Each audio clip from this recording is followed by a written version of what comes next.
वाले महामानव भगवान गौतम बुद्ध के छाया चित्र में श्रद्धा सुमन अर्पित करते हुए महात्मा फुले साहब, सावित्रीबाई फुले, बाबा साहब अम्बेडकर, मानवर काशीराम साहब के छाया चित्र में श्रद्धा सुमन अर्पित करते हुए आज इस कार्यक्रम की सदारत कर रहे सम्माननीय डी.के. बाथम जी और इस कार्यक्रम में बैठे मंच में सभी हमारे छतरपुर जिले के समाजवादी नेता, मानवतावादी नेता, मैं सभी साथियों का स्वागत वंदन अभिनंदन करता हूं। इसके बाद अपना कीमती समय निकाल करके आए इस गर्मी के मौसम में आप लोग जो सामने बैठे हैं, मैं आप लोगों का भी स्वागत वंदन अभिनंदन करता हूं। लेकिन मैं आप लोगों का स्वागत वंदन अभिनंदन इतना करना चाहता हूं कि जो मंच पर लोग बैठे हैं, वो आपके कारण बैठे हैं, इनका वजन नहीं है उतना।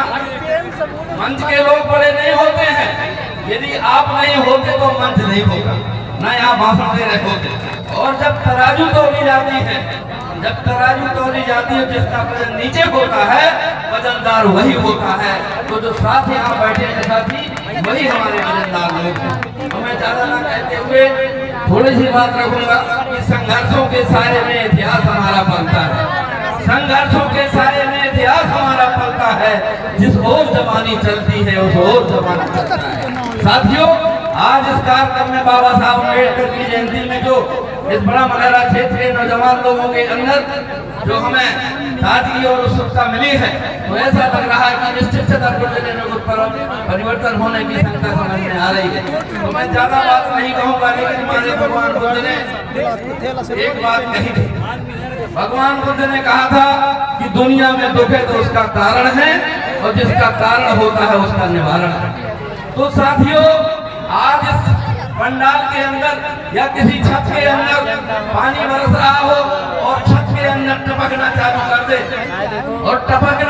कर दे और हम लोग टपकते में जब पानी पड़ता है और हम लोग भगवान को गाली देना चालू कर दे और बादल को गाली देना चालू कर दे कि बंद हो जा, तुम नालायक है, तुम कैसा है। यदि अभद्रता की हम बात करते हैं, यदि हम उनको बादल को ऊपर डांग रखते हैं, तो वो समझदारी नहीं है। हमारी समझदारी ये है छत में चढ़ करके हमें ये देखना चाहिए कि पानी लीकेज कहाँ से हो रहा है, पानी कैसे आ रहा है। और जिस दिन उस लीकेज को समझ लोगे और देख लोगे और उसमें जाकर के सीमेंट का प्लास्टर कर दोगे, तो मैं इस बात को दावे के साथ कहता हूँ कि छत का चूना बंद हो जाएगा। तो हमें अपने महापुरुषों की बात मानना पड़ेगी। और इसका सिर्फ कारण एक है, आज जो अन्याय अत्याचार हो रहा है, जुल्म ज्यादती हो रही है, जो हमने जुल्म ज्यादती देखी है, मैं इसलिए जानता हूँ आपकी जुल्म ज्यादती अन्याय अत्याचार कि मैं आपके घर में पैदा हुआ, आपके घर में पला हूँ, आपके घर में खेला हूँ, पला हूँ, पोसा हूँ। इसलिए मैं अपने लोगों की दुख और दर्द को समझता हूँ। मैं कोई किताब में पढ़कर नहीं समझता हूँ, लेकिन इस दुख का कारण, यदि दुख को मिटाना है तो हमें सत्ता की ओर जाना पड़ेगा और सत्ता के लिए हमें संघर्ष करना पड़ेगा। और सत्ता ऐसे नहीं मिलेगी। सत्ता का सिर्फ एक मूल मंत्र है